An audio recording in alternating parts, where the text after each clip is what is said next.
Okay, we're live. Hello, everybody. We are back again. I'm here with PharaohHazard, aka Lily, and we are talking about Star Wars Episode 3 Revenge of the Sith, the last of the prequel films. I mean, when this film came out, people were like, okay, I hope this film is better than, than what we got before. Because, like, basically, at this point, when this movie came out, like people were not happy with how the prequels. I feel like at that point the reactions had gone super negative. Like, Yeah, she you was in the know, red. yeah, Star Wars was floating in the red. yeah. And so because of that, there was a lot kind of writing on this movie to kind of, you know, salvage, I think, sort of some of the. I mean, all the films were pretty successful, but there was just some real strong pushback about what happened. And I remember, like, I just like remember reading like a review in my like school newspaper about this that was kind of positive, but like again, part of the review was like, yeah, the other movies are suck and they're trash. So there was definitely at this point the feelings about the prequels were negative. Now people they're kind of beloved. I don't think people like argue that they're good, but they're people like, oh, I love these things and blah blah blah, this and that. I think there's definitely like a nostalgia attached to them of like when we love bad movies, and I think that's fine. You know, they have their place, they exist, their thing, and I'm not gonna mock anybody who loves them. That's fine. I'm gonna criticize the hell out of them though. But I think there is a resurgence of. I think people feel bad. I think there is an element that people kind of feel bad because their harshness had consequences for a lot of the actors who were involved. Obviously not Natalie Portman, not Ewan McGregor. It didn't affect Sam Jackson. He was like, boom, cashing that check. Let's go do the next thing. Exactly. Let me go to this MCU thing. Exactly. Let me go do this MCU. Yeah, literally like a few years later, he was in the MCU or something like that. So it didn't affect them in any way, but, they weren't the ones who were really getting the crappy end of the lollipop, as it were.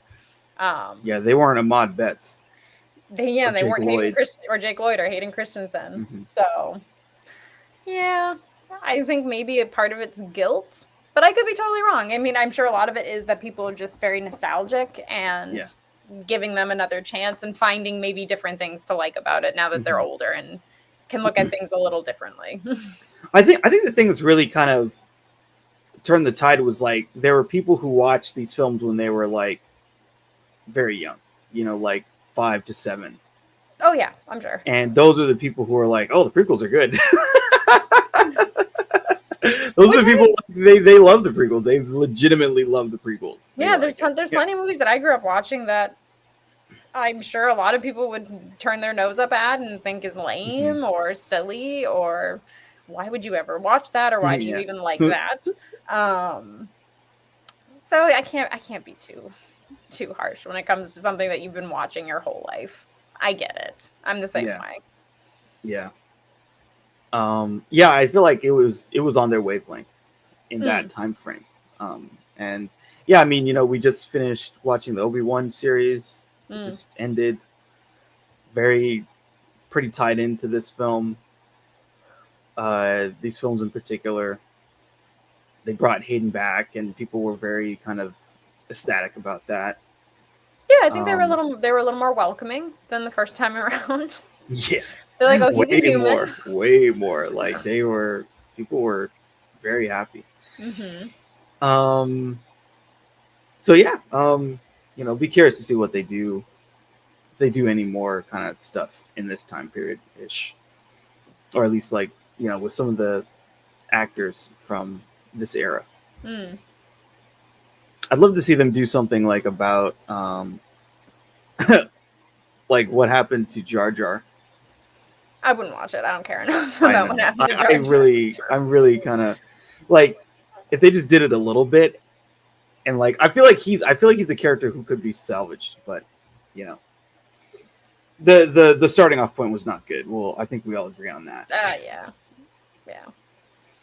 All right, so this film, basically, kind of what happened, sort of in between, is like Grievous um, did this mission where he captured Palpatine, and so there's this conflict going on, and like the Clone Wars have been going on for a long time, and it's become a problem. So the movie opens with this really cool, like, sort of shot of this massive, epic battle of all these starships over Coruscant, and we see Obi-Wan and Anakin, and they're like engaging in this fight with this droid army.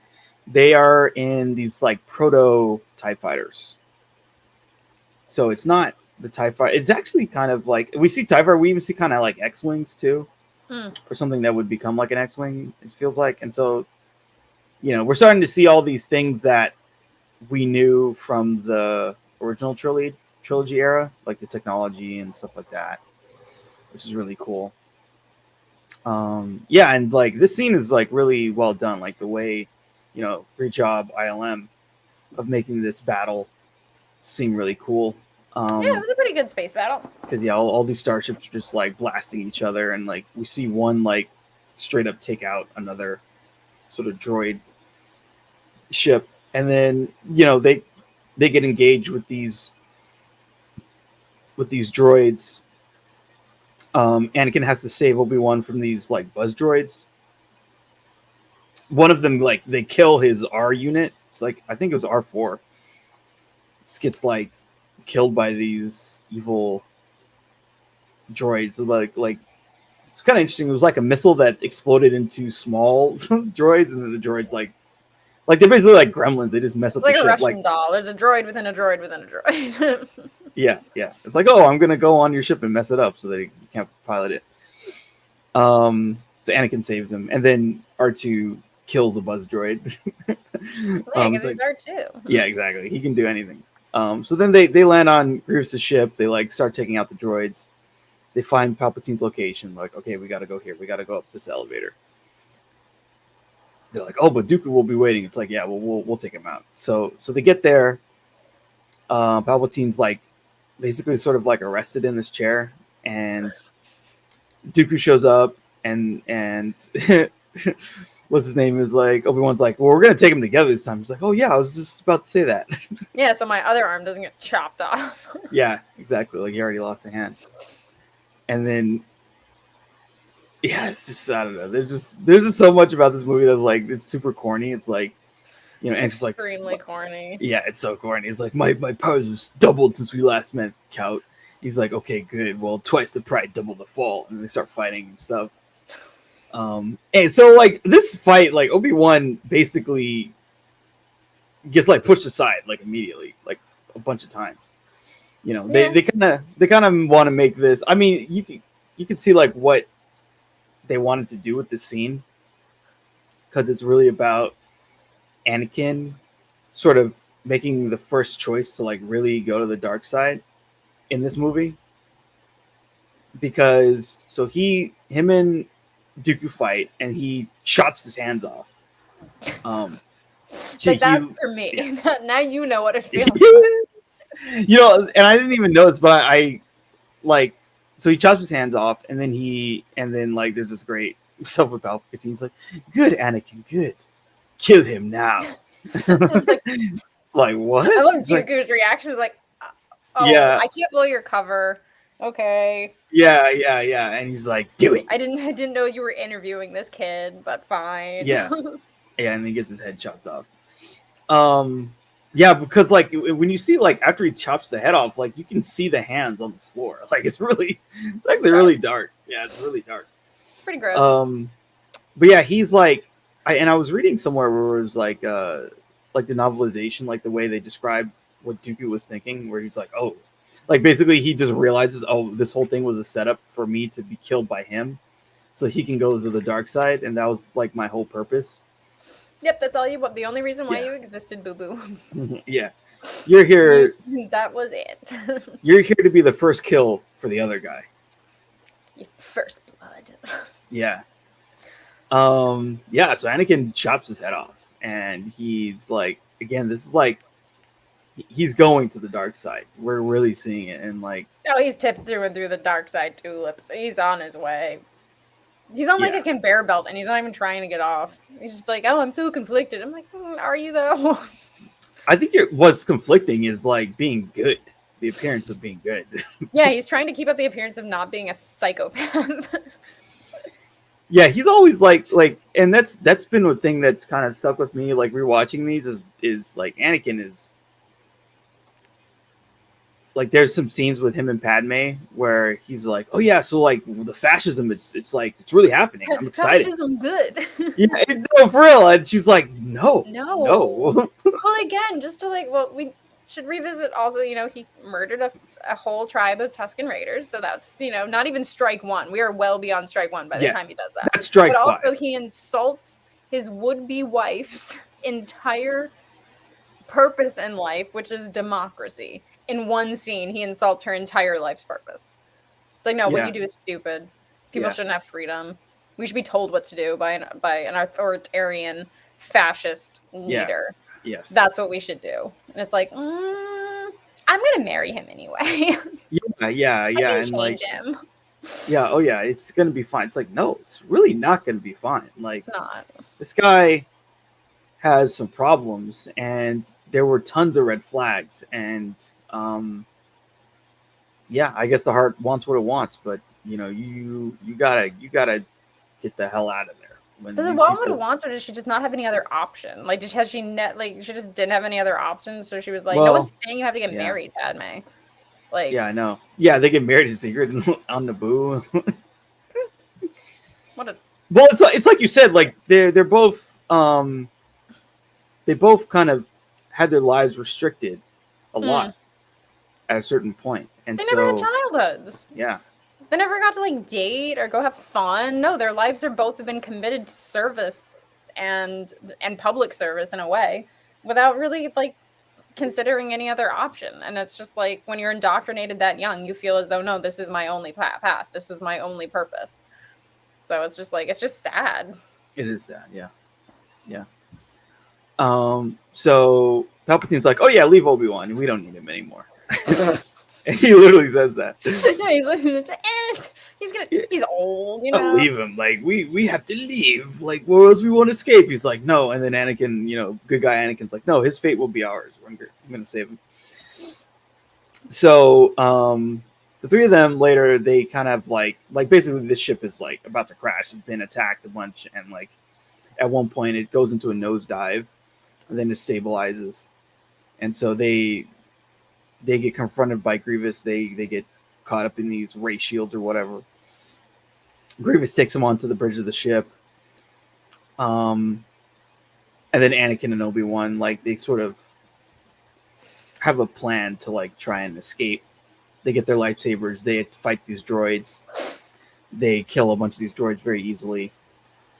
They are not able to kill Grievous at that point. He escapes. Like he gets out. He blasts out of the airlock, gets into an escape pod, and bounces. He's off to some other planet. But their ship is about to crash. Yeah, he runs a lot in this movie. I don't know. Did you ever watch the cartoon that they had on Cartoon Network of the Clone Wars? No, I never have. Yeah, so that was something that I like. You talk about like after school cartoons, like that was something I watched like after school, like every day on Toonami at the time, and it was really well done. Grievous in that is very different. Like the first time we see Grievous, I mean he kills like straight up kills like 3 Jedi. Oh wow. Yeah, they're on this mission. The Jedi got surrounded, and they just like hear him coming. Like you can hear the mechanical stuff, like, but they can't see him. And then like it's like this Jedi who looks like Shaggy gets killed by Grievous. He just like stomps him and kills him, and then he fights a bunch of other people. But yeah, he seems like a real threat. In this, he's a little goofier. He's a lot goofier. Yeah, he's very goofy in this. I don't like take always, him seriously. He's always coughing, and they explain why he does that in the cartoon, but this he's just like blah, blah, blah, blah. It's like, okay, he's like, why is he a heavy smoker or something like that? Like, why is he coughing? Like, I don't understand. Like, so Yeah, there was a lot of choices that I didn't like. Yeah, in this, he's just kind of like the minor threat that they're gonna overcome. You know that they will before actually getting to like the real threat. He's not intimidating, in my opinion. I think he's kind of lame. No, yeah, he's pretty lame, which sucks because like I think the design's cool. I think the idea is cool. Again, I really like the execution of what they did in that cartoon with him. But this not as good. But yeah. So they are able to successfully land the ship without it like destroying everything, but the landing is not. I mean, you know, you're crash landing this thing from space, like, you know, it's only going to go so well. Yeah, but you know what I like is that it's not in the city. You know what I mean? It's not like an Avengers movie where they're going to crash it like right into the Empire State Building or some shit. They actually go to like it looks like a land, like an airstrip or something like that, and they try and like finagle a bagel and hope that it doesn't go too wrong that kills everyone. But they take it outside of the city, which I actually really like, which must be hard considering the whole planet's a city. But thank God they found that one area that was a little empty and devoid of civilians. Take notes, Avengers. Yeah, exactly. Maybe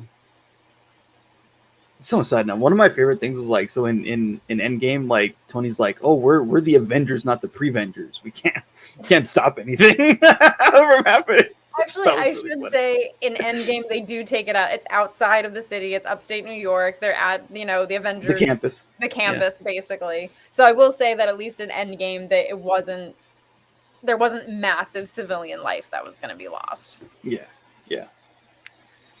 So then back at the Senate, so Palpatine's back. He's returned, and well, that happens in Return of the Rise of Skywalker. But so Palpatine's back, and then he's like, oh yeah, so you know the war needs to keep going, and blah blah blah. And people are like, well, dude, you need to like give up your powers. He's like, oh well, you know, I just can't because this war just keeps going on, so I need more power. I wonder who keeps making this war keep going and going. It's just like crazy. I should just, you know, I'm gonna actually take more power. And I think that's what we should really do in this scenario, because you guys aren't doing a very good job and the people seem to really respond to me.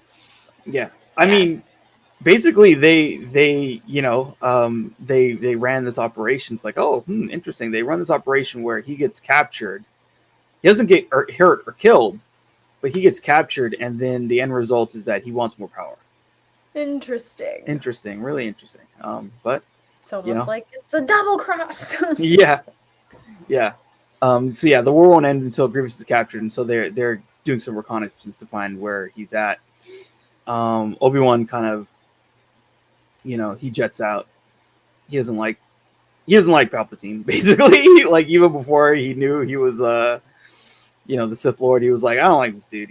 There's something up. He keeps taking power. He's against democracy. He's been in power for too long. This is a problem. But Anakin's like, well, I don't understand. He wants to make America great again. Like, I'm into it. Yeah. Hi, Anakin. So Anakin sees Padme, and they're like, oh, hey, I'm back. She's like, oh, I thought you died. I heard all these rumors. I'm glad you're here. By the way, I'm pregnant. And he's like, great. What are we going to do? Like, oh, we'll figure out something. Well, we'll figure it out as we go. Just like our relationship, you know, we'll just take it one red flag at a time. Yeah. I mean, that's the thing too, is like, now you're pregnant from this guy. And it's so bad too, because it literally turns into a domestic abuse situation, right? He becomes super paranoid and controlling later in this movie, and then he chokes her out. Yeah, it's really depressing. Yeah, it literally follows the pattern of a toxic domestic abusive relationship, and it's why are you friends with Obi-Wan? Why are you talking? What do you talk with him about? Obi-Wan here? It's like. Like, oh yeah, she never goes back to Naboo, so he isolates her from whatever family or friends she has there. They never go back to Naboo. So she even says like, oh, I want to give birth to on Naboo. I know a great place, and he doesn't even like respond. He completely dismisses it. He says like, oh, you're so pretty. Yeah. You're so beautiful. You're so beautiful on Coruscant. Like, there's something about it. I guess someone who ships these two could argue, oh well, she's a senator, she needs to be on Coruscant. That's where like she operates, and like she doesn't go on vacation. She never goes home to Naboo to like see her friends or whatever. Like it's just crazy. Well, Anakin's cut the friends out. Oh yeah, probably most likely. Her female bodyguards, her doubles don't exist anymore. She had doubles when she was still a senator in the second movie. So where did they all go? She did. Where did that bodyguard guy with the eye patch go? Like we see him like once. The eye patch I think guy. she's pretty isolated and alone. Yeah, and that's depressing. He's like, I don't really think you need them anymore because I'm gonna take care of everything. But I gotta peace out and be gone for like 6 months on this super secret mission. But you can't go anywhere and do anything. It's too. I mean, I guess also it is probably too dangerous to be doing interstellar travel because there is a war going on. But still, I'm just gonna ignore all of that and say he's an abusive piece of crap.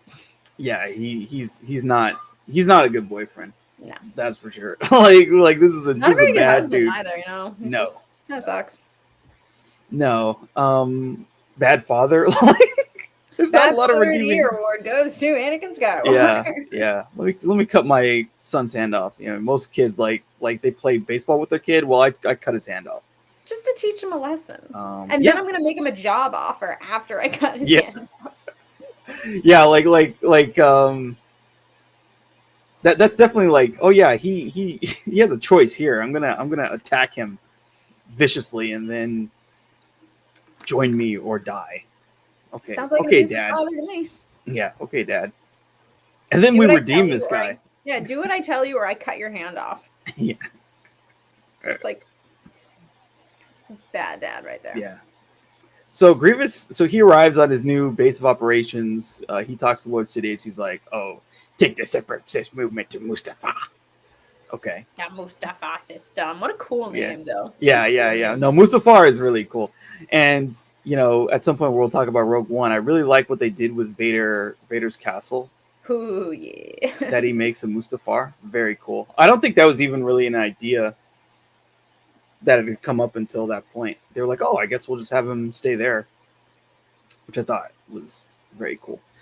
Then we get this really cringy anime Padme scene. It's like, like the dialogue is like, "Oh, you're so beautiful." I'm so in love. Only because I'm so in love with you. It's because I'm so in love with you. So love has blinded you. It's like, what the fuck? What even is this dialogue? Again, this is something that literally 14 or 15-year-olds say to each other, and they think it's so deep. And you know what? At that point in their lives, that is what they think. That is what they perceive to be as something that is deep and loving. But it's so immature. These are like 25, 30-year-old people who are saying the most immature pieces of dialogue that how could you have ever expected an audience to take these people seriously? Like ever. These are literally adults and you can't take them seriously. You can't. But again, based on their upbringings, I guess I'm not surprised. Yeah. So then Anakin starts having these visions of Padme's death. And which is sad. That is sad. That's awesome. Yeah, it is. He didn't ask for that. Yeah. And he's like, basically like, oh, you die in childbirth. And so it's bringing up these things about his mom. And yeah, he's like basically worried that she's gonna die, and so it's kind of a problem. Well, I mean, his dream before when his mom died came true. So this is a moment when, despite all the cringy dialogue and everything like that, this is the moment when I was rewatching this movie where I was like, okay, like he has a reason to be afraid. Like at least there is finally some kind of motivation for why Anakin starts behaving in a very paranoid and erratic ways. Despite him being a fascist-loving weirdo. Yeah. At least the character is finally given something, and I'm hanging on to this teeny tiny little thread. Yeah, this is it. This is the one thing where you can kind of understand. Okay, so he loves her. She has his kids. She doesn't want to lose her, and so he's like willing to do whatever it takes to like save her. Okay, I can get that, and certainly like the idea of like even going kind of evil to save someone you love. If you can that's something you could see people feeling like the person would be justified if you made that love story strong enough. Pardon me. Yeah, I mean, like, I feel like we've definitely seen that before in movies. That's definitely nothing. Pardon me, nothing new. So yeah, I get it. So then Anakin talks to Yoda. Yoda's like, fear of loss is the path to the dark side. But I don't think Anakin really takes that lesson very well.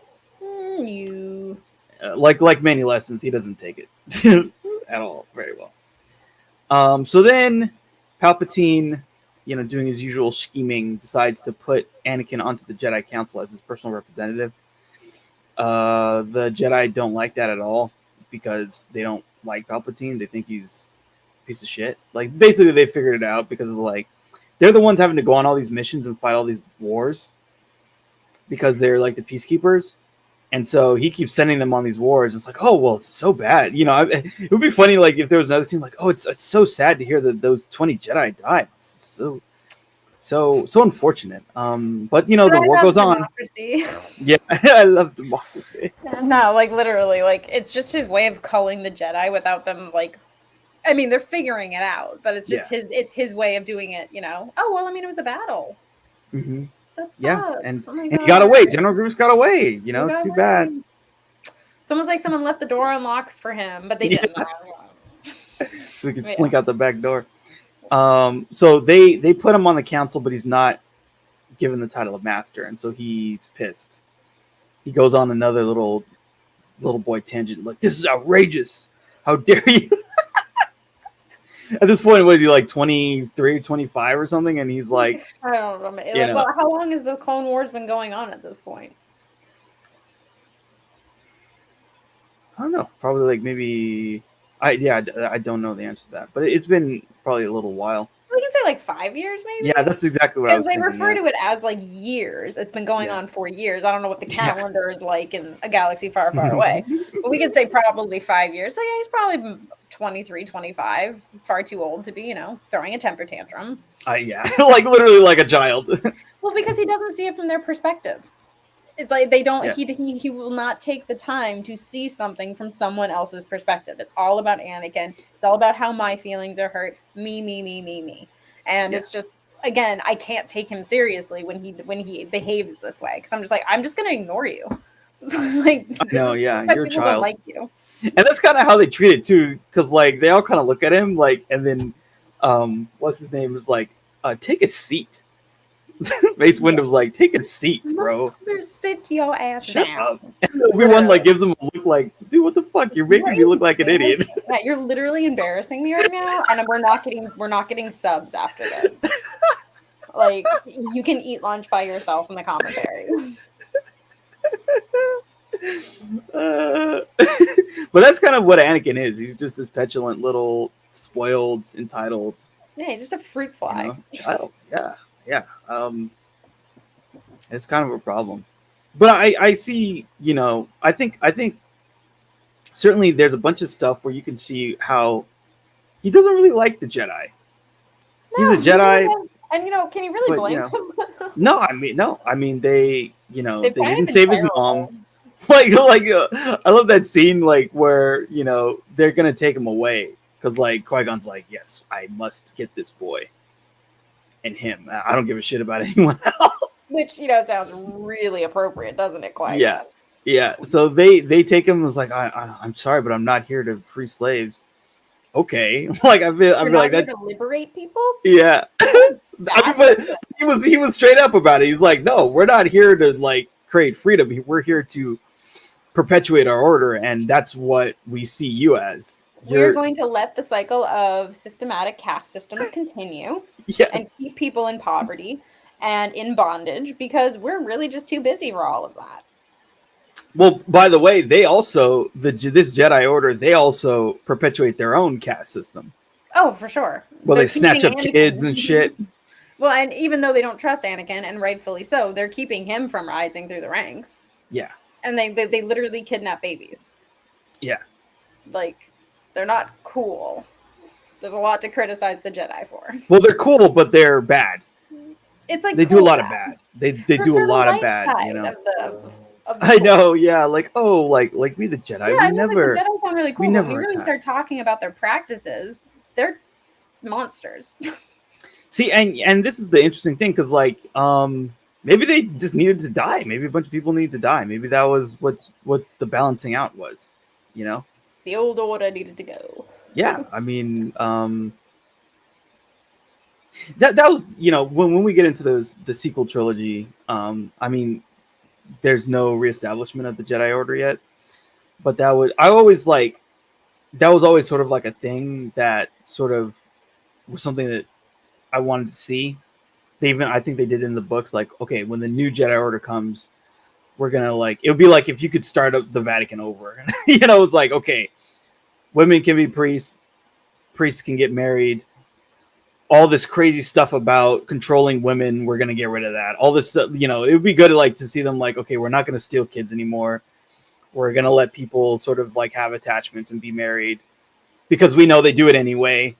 All of them do. It's been secret. It's like, oh, by the way, this master whoever, suddenly there's 5 kids and they're all Jedi and and then of course they're gonna raise them to be Jedi, but no one's gonna question how do they came about. I think the thing that makes it the most disturbing is that there's no element of choice for kids who are Force sensitive, or for their parents who have kids who are Force sensitive, and then you put these parents who are in poverty and say, oh, your kid's going to go and have a really amazing life. That's so abundantly manipulative. Because you're taking the child out of poverty, but you're not doing anything for their parents.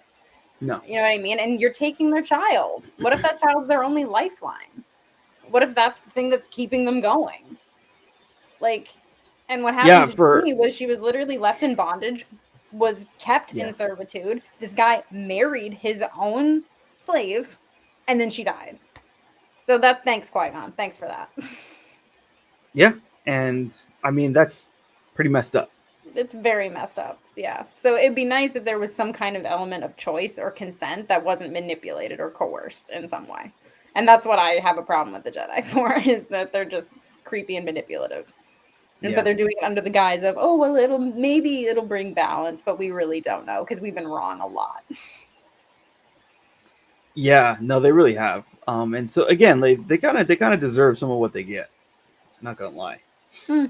So they have a little meeting after his little tantrum. They're like, oh yeah, by the way, so we need to go to Kashyyyk and save the Wookiees. And Yoda's like, oh, I have good relations with the Wookiees. I'll go there. Okay, good. So he's going. I love that it's Yoda that goes with the Wookiees. That goes to the Wookiees, like this teeny tiny little green guy. And they're these big, bushy bear dudes, and I'm just like, I love that. Yeah, it's great. It's really great. I really like the Yoda on Kashyyyk scenes. Yeah, it's cute. Honestly, yeah, it's super cute. And so then, the council wants Anakin to spy on the Chancellor, and he's kind of uncomfortable with it. Yeah, it's like asking Goering to spy on Hitler. It's crazy how that's not going to work. Yeah, exactly. Well, again, this is they and this is the Jedi are stupid. How could you not see this dude was a fascist? I think that if I'm going to try and get inside the mind of these morons, I feel like it's in their eyes. Well, the Chancellor already seems to rely on Anakin. Yeah. And we don't have to waste time getting a new person in there. He's already has an established relationship with the Chancellor. Yeah, and he works for us, so therefore he won't betray us. Oh, of course not. He won't. He would Anakin would never do Anakin loves the Jedi. So it's just it's their own arrogance that eventually is their downfall. But again, it would have wasted time trying to get a new person in there, trying to gain trust from someone. I mean, Anakin was a logical, choice because he already had a relationship, but he was just did not work out. Yes. So then, Obi-Wan. So it's there's so basically they're about to see Yoda off to Kashyyyk, and they're talking about. So it's him, Yoda, Obi-Wan, and Mace Windu are sort of talking about basically and Mace Windu's another one. He's like, I don't like this motherfucker. I don't trust. I don't trust this motherfucker as far as I can throw him. I never did. I never liked him. Something's up. There's a plot. And Obi-Wan's like, isn't Anakin the chosen one? And, Yoda's like, oh, the prophecy misread could have been. And so Yeah, I mean, you guys did misread. misread. It's like, who are your translators? Who are your seers? Where is the oracle? Yeah, what's the deal? Did you take a day off that day? Like, what's good? What do you mean misread? We've been writing on this for a while. I know. And you're about to peace out to Kashyyyk, and now Yeah. you're telling me that it might have been misread. Maybe we should have some people go over those, you know, that testament again and see what the deal is. Especially since the chosen one is only mentioned in episode 1, and then I don't think it's mentioned again in episode 2, and then they go on about it in episode 3 because it's continue. Let's get through it. Yeah. Continue. So then we get another Padme Anakin scene, and Padme is like pleading with him to ask the Chancellor for peace. She's like, this war has gone on for far too long. We need peace. We need to stop this. And he's like, what are you talking about? No, he's great. He's authoritarian. He's going to make the Republic great again. He's doing all these great things. I really like him. He treats me well. And you know, like you're sounding like you're sounding like a leftist. Like, what's wrong with you? Like, this is so funny too, because like he has no idea who she is, right? He has no idea who she really is at all. He's never taken the time to actually know Padme as a person. He is still in love with the projection that he created as an 11-year-old. And I think this is the same scene where when he comes home, he's just like, "Was Obi-Wan here?" Yeah. And I would, if I was at Padme, I would have been like, "The fuck if he was?" Right? Like, I can have male friends. If I was Padme, I'd be like, I don't know what you've been doing when you've been gone for 6 months at a time, but I've been here trying to clean up your buddy's mess. Yeah. I've actually been doing my job, and you've been out gallivanting with your stupid lightsaber and doing God knows what, doing Palpatine's work. Yeah. But Padme does not. She is not a strong female character. I'm sorry, she is absolutely not. She just doesn't really have much to do, and she's always sort of ball and chain to him, and he's crazy. She's relegated to being his side piece. That's what she's relegated to being. She's relegated to mother. Really, sir? I hate Harleys. She's relegated to being in the corner and sometimes doing things, but none of it's really all that important at all. Mm-hmm. Which is, so I mean, basically, the point of her in this movie is to give birth to Luke and Leia. That's it. That's what we just got to keep Padme interesting enough until she dies. Like, that's it. And die. But they don't. That's it. They don't keep her interesting. Which sucks. Because she's there's a lot of potential there in this character, and it's squandered. And unfortunately, also, again, like, she's stuck with this idiot.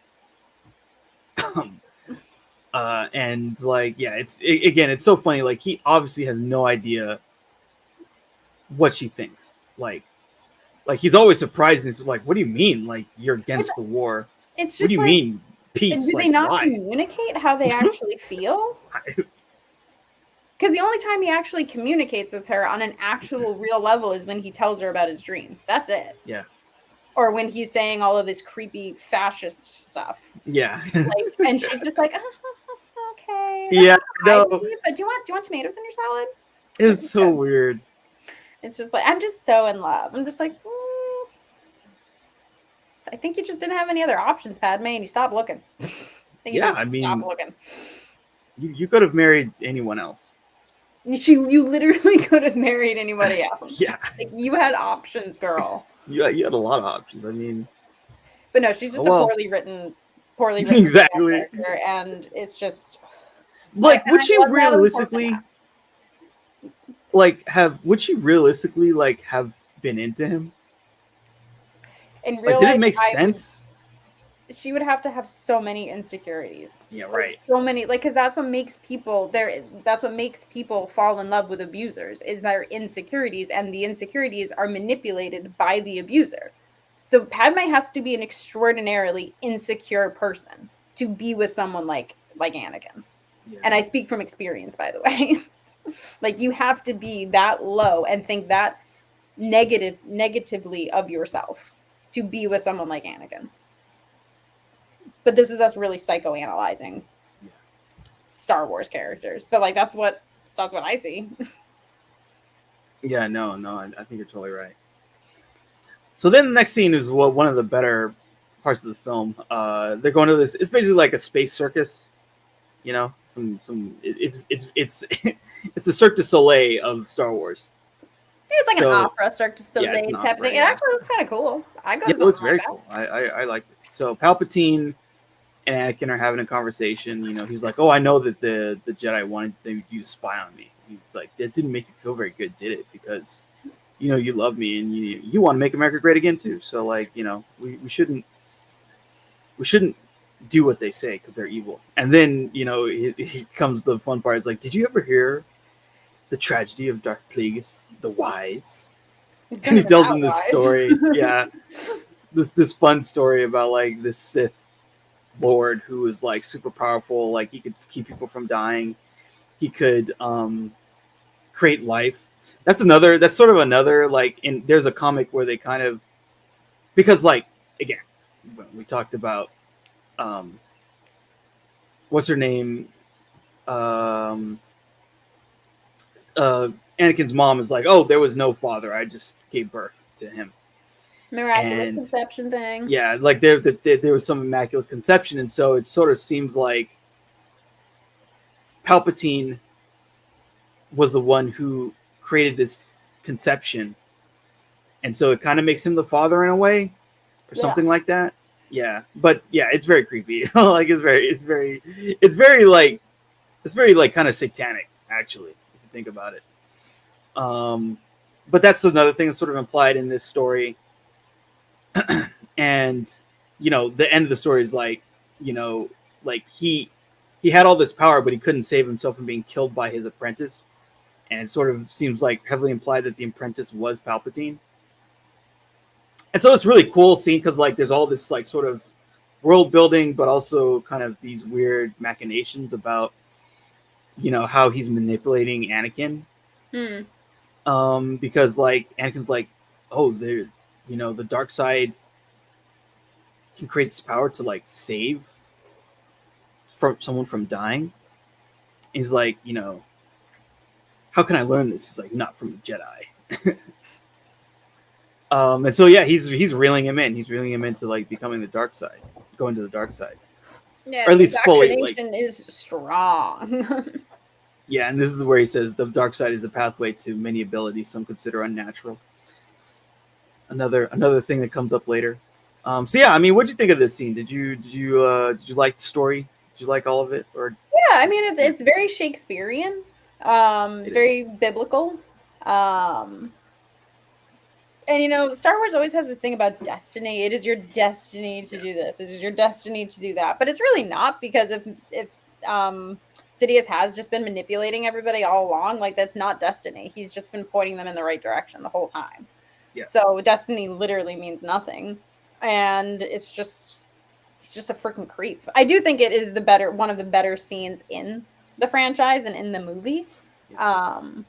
I think the acting is fairly compelling, and I think Hayden Christensen, once again, now that the character actually has motivation, he can actually do something with the character other than just whine. And you can see why someone like Anakin would be easily manipulated by what Sidious is telling him. Yeah. I mean, again, especially like you're saying, like he does have a good motivation. He had these visions. His mom died. He's having the same visions, and now his wife is going to die. Yeah, and he has abandonment issues, for crying out loud. He does, yeah. Like, he has some serious abandonment issues. And it's like, and again, cult leaders do this with people all the time. It's like they find someone who has, like, some kind of emotional chip on their shoulders, and they just manipulate it from there. Yeah. Most abusers were abused at one point. Exactly, yeah. Yeah. So, I think basically they figure out where Grievous is, and so then they're gonna send someone on this mission. I think this was another part of this opera scene. He was like, "Oh, we figured out where he's at, and we're gonna send somebody. They should send you. Of course, they won't, because they're I they hate you. That's why they're not going to do it. It has nothing to do with the fact that you're mad smack behind your back, and like I don't want to like put words in people's mouth, but I think they hate you. Yeah, like, and I don't feel that way, Anakin. I think you're amazing. I think you're so talented, and I think you're so nice. And Padme is so lucky to have you as a provider, even though you don't do anything for her. Yeah, and like I heard Mace Windu saying that he thinks your haircut's stupid. Like, yeah, I mean, that's basically what he does. It's like the black guy and the green guy, they don't like you. They don't like you very much. And I'm not trying to get in between anybody, and like I don't like gossip like at all, but I heard this and it's true. Yeah. I've heard the rumors. And so at this meeting they're like, basically he's like, so we found his location and Palpatine thinks that I should go on the mission. And they're like, cool, you're not going on the fucking mission. Like, cool, no way. Palpatine isn't on the council. Yeah, he's not on the council. He doesn't get to decide what we do. You're a loose cannon. Palpatine's a mean girl. He really is. Yeah, he's the ultimate, and he does some mean girl stuff. Like when we get to that fight with him and Yoda. Oh my god, yes. Yeah, my little green friend. Yeah, it's like that's actually really racist of you, Palpatine. You're perpetuating stereotypes, you mean bitch. Right? Yeah, like why are you so excited to say these slurs and like call him green and all this other shit? Like, I don't see why I shouldn't be allowed to say words like that. Yeah, this political correctness is destroying the Republic. You just can't be funny if you can't be politically incorrect. It was just a joke. I just called him green. Like, what's the big deal? Oh my god. I mean, and another thing too, like the they kind of get away from this, but something that I really liked was like George on purpose made the Empire was all like white British dudes. They were, yeah, they really are. And there were no aliens, nothing. And like there's like that scene in Empire where when they hired the bounty hunters, they're like, oh, these fucking freaks. Basically, like because they're other alien races and robots, and the Empire sees them as lesser because they're like, they're all a whole bunch of British white guys, very colonial. Yeah, no, I mean they're Yeah, he calls the bounty hunters scum, and they're all aliens. They're all aliens. For we don't know what Boba Fett is at that point in the series. We don't know what Boba is underneath his helmet. Granted. But like at that point in time, like that was a really racist thing to say. Yeah, like straight up. I mean, and they're racist and speciesist. Oh, absolutely. They would never allow Admiral Akbar or whatever to be a part of their order. Yeah, no. I mean, they hate aliens. They'll like useful idiot aliens that are on their side, but they will never allow them to be a part of the Empire. So yeah, that's why he called him his little green friend. So let me see. Yeah, so okay, so yeah, he's going to Kashyyyk, and so Kenobi is sent to take out Grievous. And so he's like saying his goodbyes, and like this is another problem too. So now once Obi-Wan is gone, now Anakin really gets to like fuck around. Yeah, pretty much. Unfortunately, he's like, "Oh, bye-bye, Master." I'll hold down the fort here. Wink, wink, nudge, wink, nudge. wink. Yeah. It's like, oh boy, you cannot leave this dude out of earshot because he's just gonna start some bad stuff. Yeah. So Yoda is on Kashyyyk, and him and the Wookiees are taking out this droid army, and they're fighting. Again, some really cool stuff, like seeing the Wookiees. We are going to see Chewbacca and this other Wookiee in this, which is cool. So it's nice to see that, because like we never see Chewbacca meet Yoda in the original trilogy. I don't think so, no, because Yoda never leaves Dagobah. Dagobah, yeah, he doesn't. He just chills there. Yeah, he just stays there. Yoda feels kind of bad about what happens in this movie, basically. Yeah, at least somebody feels bad about something. Yeah. So Anakin has more visions. He's really getting really paranoid. And again, I think this is the scene you were talking about, like where he's like, it's like, oh, well, like why do you think that? Did you talk to Obi-Wan?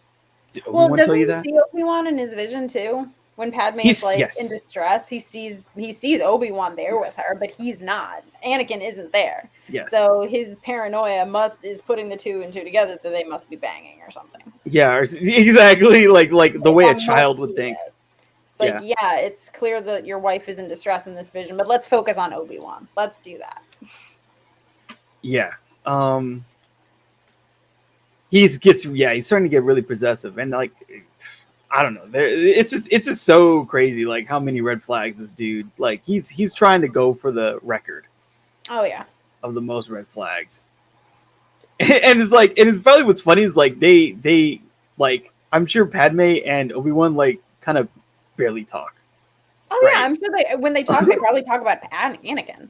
Yeah, they talk about, yeah. Like, that's what they have in common. Like they're both the only thing that they have in common is that like, I mean, I'm sure if there was like anything else, maybe he has some kind of protectiveness over Padme because he's just known her for a long time, so they have that kind of commonality. But like, no, it's just the only thing they have in common is Anakin. That's it. Yeah. And they both hate Palpatine. Yeah, exactly. They're both smart enough to see that this dude's a fascist. Like that's what they have in common. And like they really do kind of like share that ideological kind of framework, because Obi-Wan a lot, like in the last movie and in this movie, he talks about like I serve the Republic, democracy. Mm-hmm. That's why we exist. That's why the Jedi exist, is to protect that. And Anakin just does not care. He does not care about that at all. Like, so then we see Obi-Wan. He's on this planet, and so he meets this vampire dude, and he's like, "Oh yeah, they're here. By the way, they're here, and so you need to like take them out." So yeah, I can't really say that out loud, but yeah, they're here. Please kill them so that we don't get destroyed. He's like, "Okay, I'll take care of it. Don't worry about it." So then he starts riding this giant lizard, which is fun. That makes it cool. The lizard was actually rendered really well. I thought it aged fairly well. And like the sounds it makes are really cool. Really cute. It's like a bird type noise or something. Yeah. It's basically like it's almost like a dinosaur in a way. A little bit, yeah. He's riding a dinosaur. I think that's canon. It's canon that he rode a dinosaur. Yeah. And so then he jumps into action, and we get the classic line, "Hello there." Hello there. So he sounds more and more like Alec Guinness as the series progresses. Yeah, and in Obi-Wan, he's really going as close to Alec Guinness as he can. Oh, he went full Guinness. He really did. So then he fights Grievous. Grievous has like 6 arms, so he has 4 arms and 2 like feet, and so he's like using 4 lightsabers to fight him. Mm-hmm. But you know, General Kenobi is, far too good to be defeated by this robot dude. So he cuts a bunch of his hands off, basically beats him, but then like Grievous kind of runs away. The clones kind of get involved, and then Grievous gets on this like mono wheel thing, and he's trying to trying to escape, and Obi-Wan gets on his lizard friend, and they go after him. So Anakin, then he meets with Palpatine again. Palpatine confesses, "Oh yeah, I'm the Sith Lord." And he's like, "No, like and like Anakin's shocked. Like Anakin is like shocked because he's a dumbass. Oh my god. He's like, "What?" But like everything's a lie. Baby.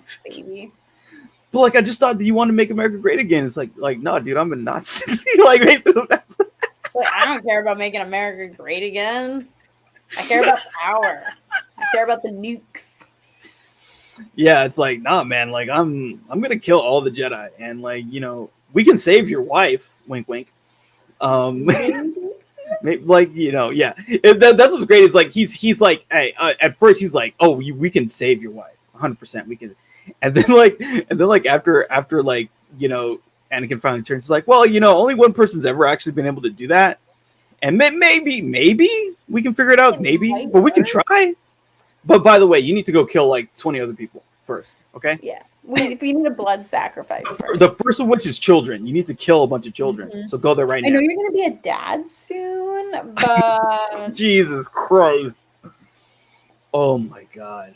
He literally makes a man who's about to be a father to be murdered children. Yeah. And he does it. Oh yeah, he does it. We see the security footage of him killing it. It's messed up. Yeah. It's really horrible.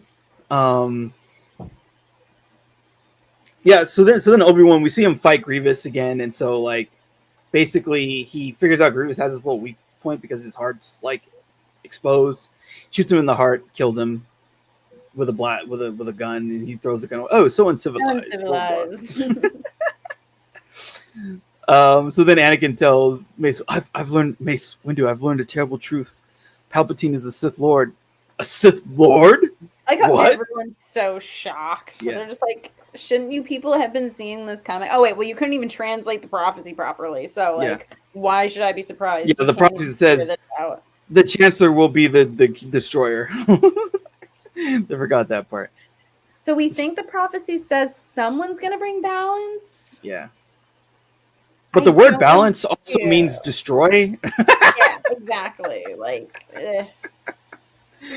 oh my god. Yeah, it has multiple meanings. It has multiple meanings. Yeah. We don't know what it says. We think it means like balance, like good, like a scale, but we also think it could mean like renewal, where everything is destroyed. But we don't know.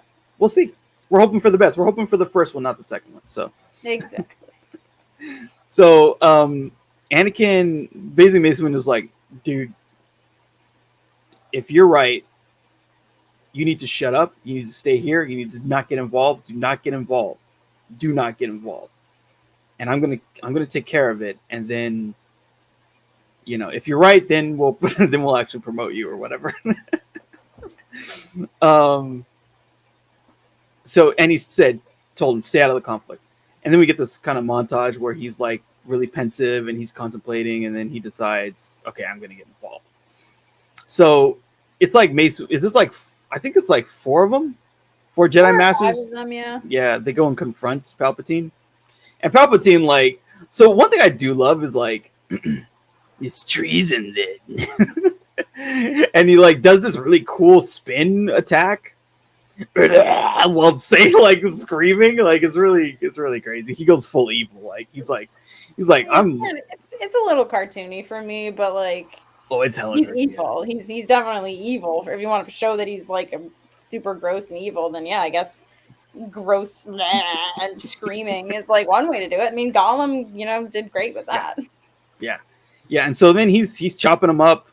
He kills like 3 of them immediately. Mm-hmm. And then he's fighting Mace Windu, and Mace Windu basically beats him. And he beat the crap out of him. Oh, he did, yeah, he totally did. And then he deflects the Force lightning, and it kind of messes him up and basically makes him look like the way he really is. This evil demonic dude. And then our friend Anakin shows up, and he's like, you gotta like, yeah, he has to have it. Now he cares about democracy. Now he cares about rule of law. Isn't that funny? He's like, bro's life on the line. Now you care about justice and democracy and due process. Before he literally never cared at all about anything to do with democracy or anything to do with like rule of law at all. Executes an entire village of Tuskens. Does extrajudicial killings all the time. like he chopped the dude's head off at the beginning of this movie. Dooku didn't get due process. No, none at all. Like, oh, should we have no? Chop his head off. Another one of your bros. You're like, I think we should go through the legal system. Yeah, and Master Windu's like, no, he controls everything. He controls the courts. He controls the Senate. He controls the police. He controls everything. No, he's got to die. So do you think? Yeah. Do you think that?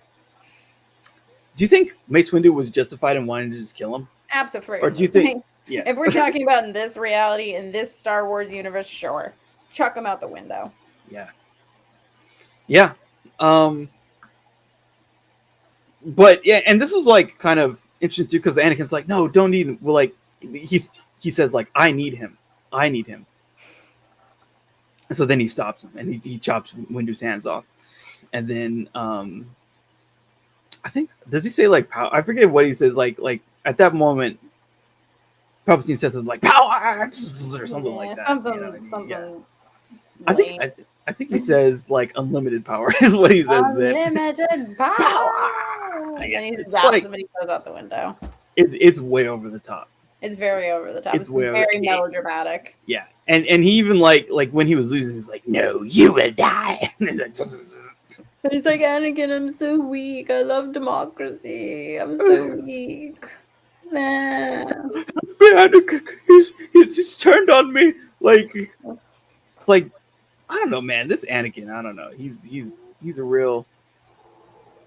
basically walked in on a dude in a clan robe fighting a black dude, and he like basically, and he's like, no, you don't like the clan. They're misunderstood. Like, no, they're not, dude. Not at all. Rituals. It's like, have you ever seen Oh Brother, Where Art Thou? Yeah, it's been a while, but I haven't seen it. The end of the movie, the guy who's like the head of the chapter of the Ku Klux Klan, where they are, he's like, see, he's talking to a whole town. He's like, see, folks, I belong to a certain secret society. I don't think I really need to say its name. And then he's just like, oh. And everyone's like, yeah, get out. Like, that's basically what this was. It's like, no, we're just misunderstood. We just have rituals and traditions, and, you know, we're very hateful, but not like that. Not like that. Yeah, you're the ones exaggerating it. Yeah, it's so funny. I mean, at every turn, Anakin just like drops the ball. He chooses fascism. Like he just like there's just no two ways about it. He's like, democracy, fuck it. I don't care too much about it. So then Mace Windu gets killed. He goes out a window. We never see him again. And then Anakin's like, I'll join the dark side to save Padme. And then so Palpatine's like, you know, at this point he's like, he's out and out of cities. He's like, henceforth you will be known as Darth Vader. Imperial March plays. Very cool. And he's like, every Jedi is an enemy of the Republic. Go to the Jedi Temple and kill all the Jedi. After that, kill all the Separatist leaders. So like, so basically he's like, yeah, and it's funny. He's like, oh yeah, I can help you save your wife. Now I've never done this myself. Now remember, I told you like that we can save someone from death. Now I've never done that. So maybe we can do it. I don't know. We can find out. We can you know, read the documents and see. Palpatine the one who translated the prophecy? Exactly. Yeah. I don't actually know what I'm doing. I just heard about it. Yeah, I just heard about it, and so like maybe we can do it. But the first thing you need to do is you need to like become more in tune with the dark side. So I need you to kill all these children. Okay, kill every single one of them. Strangle them, slice them up, dice them up, destroy them, kill them. Okay, so you and the 501st go over there right now. That's the first thing you got to do, and then after that, call me, call me on the phone. Once that's done, I'm gonna need a picture confirmation, just like with DoorDash, just in case. But, just to make sure you did it. Like I know you're gonna go through with it, but take a selfie with one of the dead bodies. Yeah, I just need a couple selfies, and call me when you're done. And if you actually call me while you're doing it, that might even be better. Yeah. You know what? Just FaceTime me. Just FaceTime me. Exactly, FaceTime me. I really like. You've seen like the Robot Chicken stuff, right? Here and there. Oh, they did. There's a couple that are like really really good. So like one of them was like it's Palpatine like after he beats Yoda. And he's like in, you know, he has that little place where he's like, I guess it's his office. And there's like that blue dude with like the two horns. Mm-hmm. So it's him and he's talking to the blue dude. He's like talking about the fight with him. He's like, oh yeah, I threw the Senate at him. Like the whole Senate, literally. I threw the Senate at him. I literally threw the Senate. Yeah, it's funny. And then Vader calls him on the phone. He's like, bro, like the Death Star got blown up. I'm just flying. Someone needs to save me. He's like, where are you? It's really funny. It's and the guy who does that voice, I think, was the Quagmire. They have Quagmire doing Palpatine. Oh, Seth MacFarlane. I'm pretty sure Seth MacFarlane plays Quagmire's voice. No, I think he does in Family Guy. Oh. Yeah. Yeah, I'm pretty sure that's Seth MacFarlane. Oh, really? Wow, that's impressive. Yeah, he does Peter Griffin. He does Peter, Brian, Stewie, and I think Quagmire. Yeah. It sounds like Quagmire at least, but yeah, it's really funny. So anyway, Vader and the 501st, they go to the Jedi Temple, and like it's a really cool shot. But I mean, again, it's very like now he's straight up leading the stormtroopers to go kill people. Mm-hmm. And then we see Obi-Wan on this other planet, and then Commander Cody is given Order 66, and they blast him, and they attempt to assassinate him, Kenobi. We see him like fall, so like they basically kill his lizard friend, which sucks. And he falls into the water, and we just see throughout the galaxy all these Jedi are being killed. They're all getting turned on, shot. It's a murder montage. Yeah. And Yoda's like, he can feel a disturbance in the Force. They come to assassinate him, and he chops these dudes' heads off. And then he climbs up on his Wookiee friend, and then they go they go away. Yep. They go somewhere for protection. So then the Wookiees take him to this place where there's this basically like an escape pod, so he can get back to Coruscant. And it's Tarful and Chewie are the two that help him out. So they help him get off world, which is nice. But like we see all these dead Wookiees, it's really sad. Yeah, it's pretty sad. Basically, there's a massacre of Wookiees in the situation. So Obi-Wan, he survives, and we see him like get on a ship and get out. He gets contacted by Senator Organa, and he's basically going to rendezvous with them. Anakin meets up with Padme again, and he's like, "Oh, the Jedi, they plotted against the Republic." She's like, "What? What are you talking about? Like the Jedi care about democracy."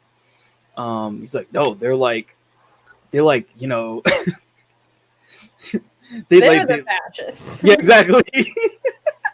Not me. It was Antifa. Like, yeah. Oh my god.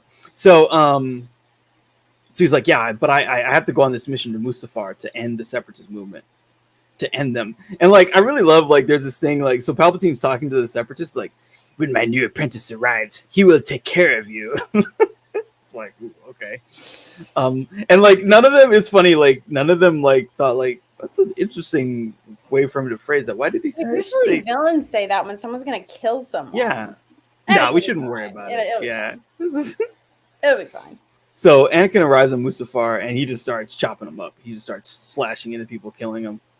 And then in the Senate, meanwhile, Palpatine is like, he appoints himself. He's like talking about like, oh, the Jedi, they tried to kill me, they deformed me, they made, the Jedi made me look like an evil, like satanic person. That's not who I really am. I'm a good guy, of course. But the Jedi did it, and so because of that, we need to abolish democracy. I need to become the Emperor, and this is going to become the first galactic empire. And people are cheering and clapping, and then Padme's like, so this is how liberty dies, with thunderous applause. Yeah, I mean that's pretty accurate. Like that's like the most accurate thing in this whole movie is the way that you said that, because that's always what happens basically. Because the people who are extinguishing democracy, they're like, oh yeah, well we're going to be in power forever, so it's good for us. Yeah, and so Yoda and Obi-Wan, they arrive on Coruscant, and they're like fighting all the clone troopers outside the temple. They get in the temple. They like basically they create this signal that's going to prevent other Jedi from coming to Coruscant and getting killed. Obi-Wan looks at the security footage, and he sees sees Anakin doing his thing. Sees him pledging to Sidious to become a Sith Lord. And so then at this point, Yoda's like, we have to stop him, dude. What we have to do, right? And he's like, I can't kill Anakin. Like, let me fight Sidious, because I don't want to have to kill Anakin. And he's like, Yoda's basically like pulls rank on him. He's like, you're not strong enough. Yeah, exactly. Well, he's not. Yeah.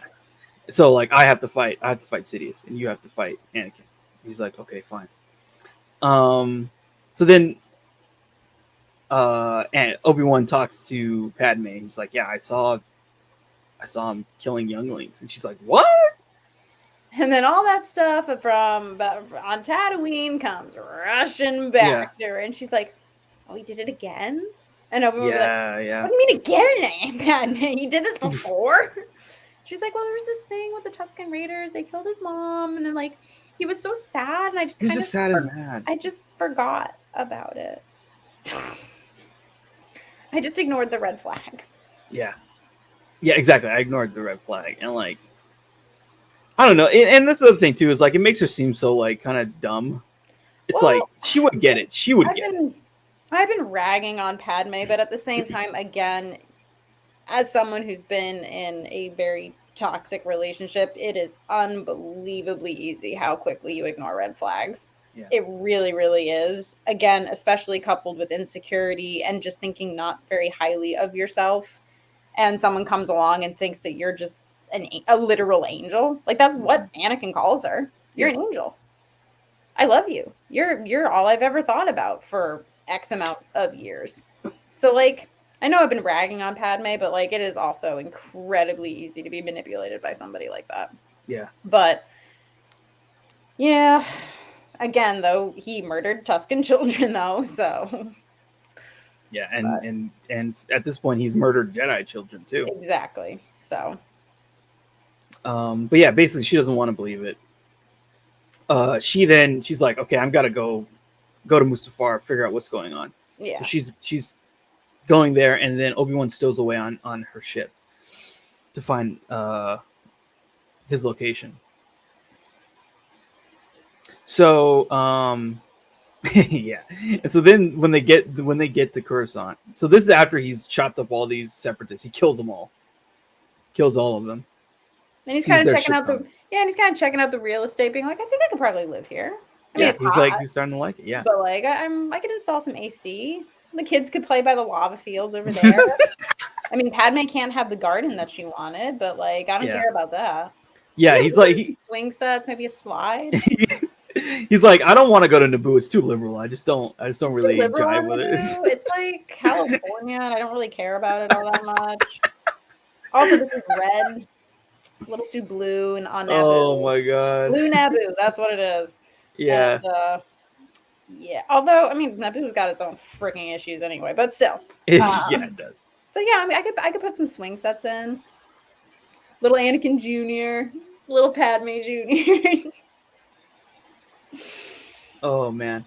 So Padme confronts Anakin about like I heard you were killing younglings. It's like, no, that's all lies. The Jedi are liars, and they're blah blah blah.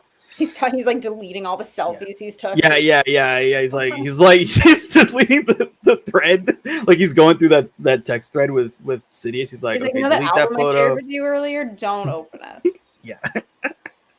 And she's like, Anakin, you're breaking my heart. Another one of the great line deliveries in this movie. Actually, no, her acting in this scene isn't terrible. I will say, like, yeah. I don't think Natalie Portman is obviously a bad actor. I obviously don't think she's a bad actor, but I think she really was trying, really hard in this scene. And it's so hard. I feel so bad because like the lines are bad, and you're in a blue room, like. Exactly. It's just like, wait, we're on a lava planet, George? What? He's like, yeah, just make it believable. Okay. But yeah. Yeah, it's unfortunate. She's really trying in this scene. Yeah, she really is trying. She really is. So then Anakin sees Obi-Wan, and that's what really triggers him. He's like, yeah, not your pregnant, sad wife. She sees another man. He sees another man. Yeah. And he's like, oh, so this is why. So you're having sex with him. No, bro, that's not what this is about. Not at all, no. Oh my god. No. And then he force chokes her. He force chokes her. He strangled her. So the cycle of abuse it completes itself.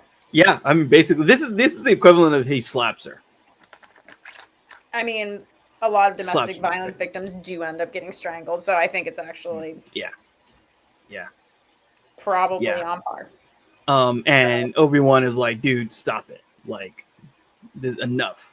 Also, Obi-Wan's not trying harder to stop him. He just walks out willy-nilly in his bathrobe. He's like, oh, I just woke up from a nap. That was a long flight. I am so jet lagged. Oh, Padme, how you doing? Oh, my God. Dude, what are you doing?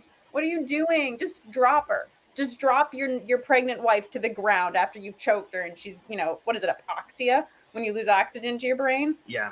Let's just do that.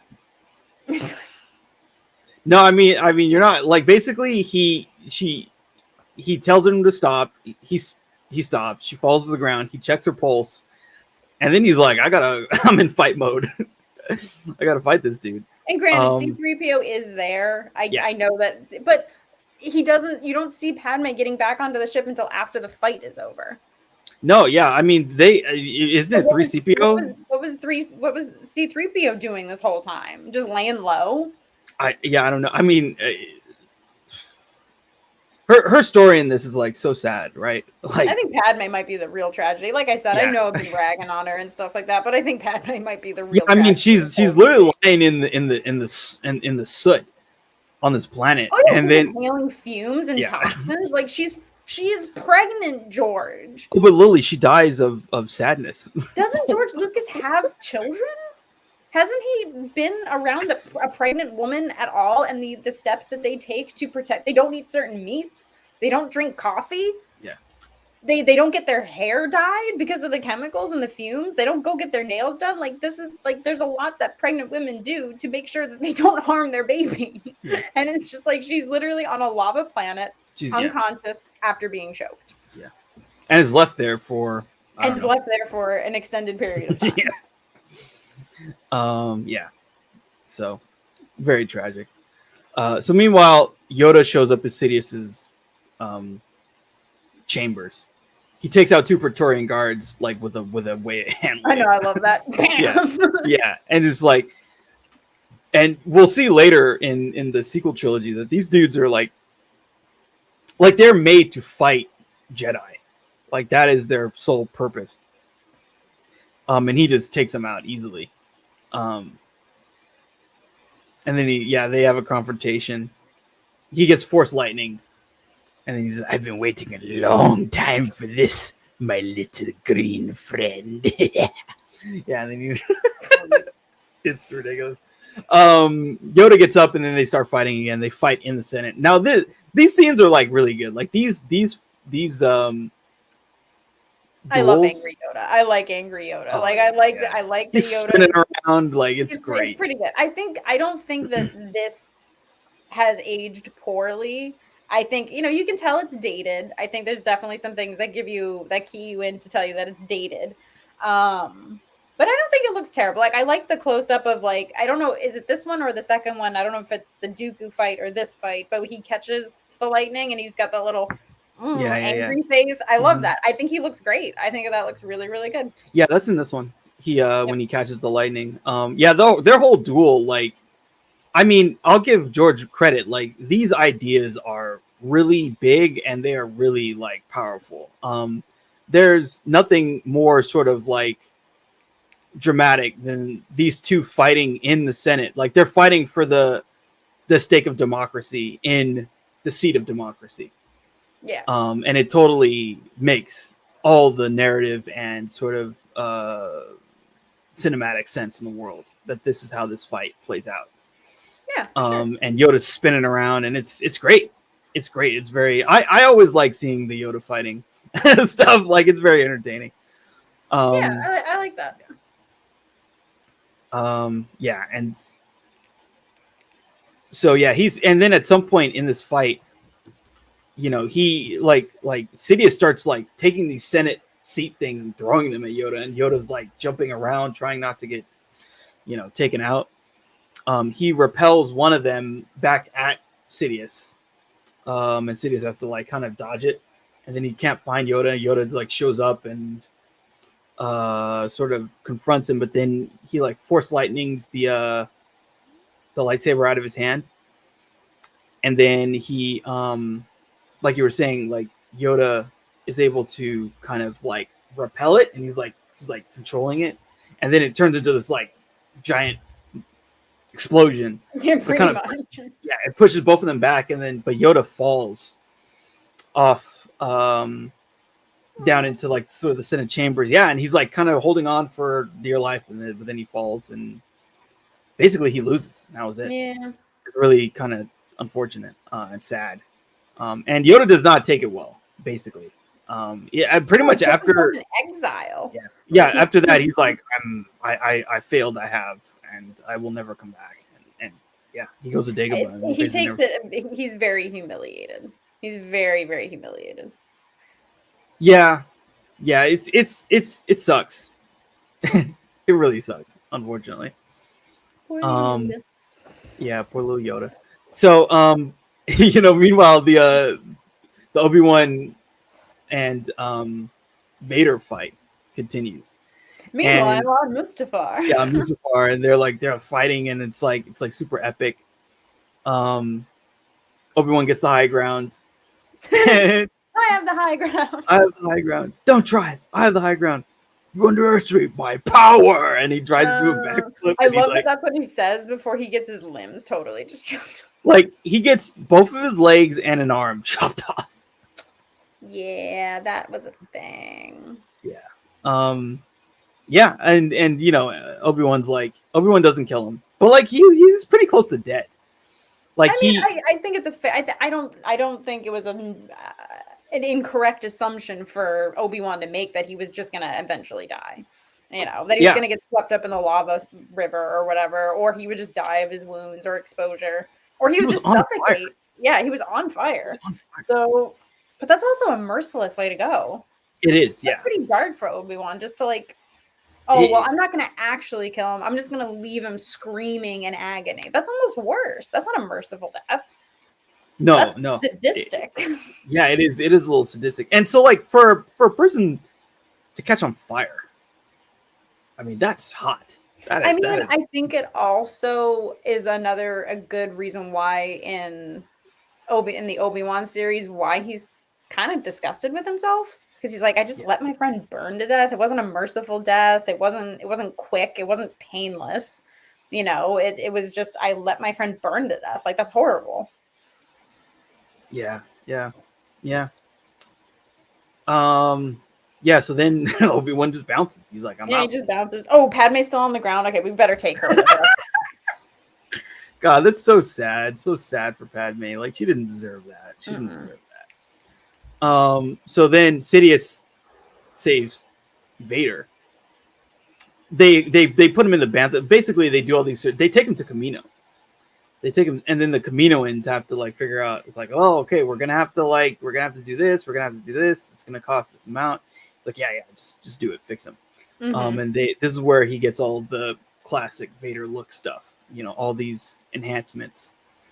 And we basically see him become the Vader that we know from the original trilogy and Rogue One in this. And they put on the mask and we hear the sound. It's pretty sweet until he speaks. Yeah, he's like, sorry, where is she? Could you imagine you're James Earl Jones and you've like voiced one of the greatest characters ever. And then George comes to you. He's like, okay, so when she dies, I want you to just like scream no really loud. Okay. Oh, you're taking it up? All right, go, Ellie. Go. I'll see you in a bit. Yeah, I find these iconic lines. I find your lack of faith disturbing, or whatever. And then Luke, I am your father. Luke, I am your father. The most iconic Star Wars line. Yeah. And no, we don't really need you to act. We just need you to bellow. Yeah. Can you bellow for us? I don't really think we did a lot of bellowing in the first 3 films, but I really think. Oh wait, no, they edited a bellow in. Oh, in Return of the Jedi, they put it in. They did. Yeah, George did that too. I was. Yeah. What does he say? Does he say no? He yells no again, I think. Oh. And I hated it so. Yeah, he does that like before he kills Sidious, right? I think he says it multiple times. I think he's going no, or something like that. I think it's a 3-fer. But yeah, it's so bad, and I was so angry when I rewatched it because I hadn't seen. Well, no, I think I'd probably seen Return of the Jedi with the new Jabba the Hutt stuff, but I didn't know that he had put no in there. I don't remember that from the original. Yeah, it's very strange. I think that's definitely new, but it's really, really bad. No, that was not in there when when you saw the stuff on the VHS tape. That was not there. I miss my VHS tape of Return of the Jedi. I miss it so much. Yeah. And so you go, no. Yeah, that stuff's on Disney Plus forever. Like, I'm fine with them replacing the puppet Yoda with like the CGI Yoda, but I'm not fine with them doing that. Like, come on.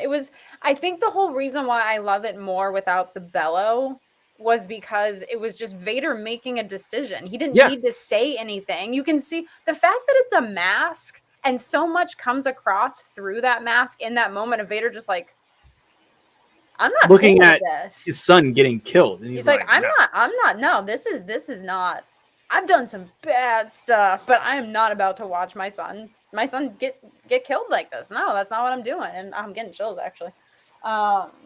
And then he silently chucks him over. Like he has nothing left to say to Palpatine. Nothing left. Like. Yeah. He's killed him. Yeah, he just straight up tosses him over and drops him into an abyss. Like. Yeah. But. Yeah. Yeah. So you remember that thing I told you I could do for Padme? It was a little just like we just got there a little too late, man. Well, what's even more messed up? He's like, because he's like, "Where's Padme?"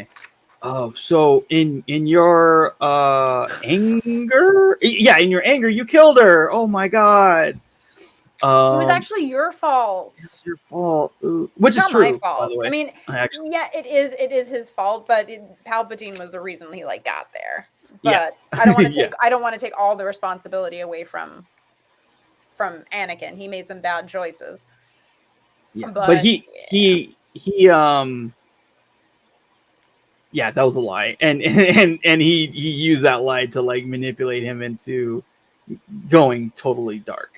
The thing is, Rey can eventually heal people. So that power must be available to Palpatine because she's his granddaughter, right? Am I like safe to assume that? Oh yeah. So he could have done it at any time. He literally could have done it at any time. Yeah. He's just a piece of shit. Yeah, he's a piece of shit. Yeah. So although that is an obstacle. Like Padme was an obstacle for him. Mm-hmm. Yeah, I mean she needed to go, and so he's like, oh, too bad. He's been trying to kill that girl since she was 14. Right? He's been after poor Padme since she was 14. Yeah. All he had to do was just wait for someone else to do the job. Yep. That's exactly. So messed up. Yeah. I mean, so messed up. He was ecstatic when she died. Like when they had that funeral, like it was like, yes. Yeah, Palpatine alone in his quarters. Yeah. Padme's dead. I finally did it. You thought you could get away from me, girl. It's all part of my evil plan. You did. Yeah, but finally the liberal girl is dead. I finally killed her. Yeah. Oh my god. And like while Vader's screaming no, like Palpatine's in the back smiling. Yes. Just like he like just snorts a little bit. Yeah. And Vader's like, "What was that?" He chortles. No, I had something in my nose. I was just a little coat. I see my coughing sounds like laughing. You want a line? Do you want a line, Vader? Yeah. Oh, you can't. The mask will. If you take the mask off, it'll kill you. I'll just take it off. I'll do 2 lines for you. One for me, one for you. Yeah, we're celebrating. Palpatine goes out to his guards. Now, don't tell Vader we're happy Padme's dead. Yeah. Exactly. I need this to fuel his hate fire for a while. I really need this guilt to eat away at him. He really manipulates him a lot. Oh yeah. Like throughout their entire relationship, even when he's Vader, he totally manipulates him and just plays him until Skywalker must not become a Jedi. Yeah.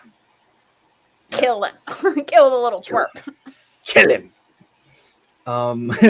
So then we see Padme give birth to the twins. She names them, and then she dies. And then the robot doctor is like, oh well, we don't know. Like she's been perfectly good health, but she's dying. She's kind of been perfectly good health. She's been stressed. She's been unconscious. She's been strangled. Don't say we don't know what's wrong with her, George. You dumbass. Because every woman in the audience knows what's wrong with her. Yeah. I mean, no. Like literally, the explanation should have been what you said. It's like, well, so she took on toxic fumes, and she lost some oxygen to her brain, and so she's dying. And they could have even had something like, oh, she was because like I'm pretty sure when a woman who is pregnant is injured or falls unconscious or starts losing oxygen in the brain, the fetus has like 10 minutes of life. That's it. After the mother dies, the fetus has 10 minutes, and then it's nothing. So what they could have done, it could have been like, oh, she was trying so hard to keep her babies alive or something like that. You could have made it some kind of forced mysticism or some shit like that. But she was trying to keep the babies alive, therefore her own life ended. It didn't have to be this broken-hearted crap, which I don't buy for a single second.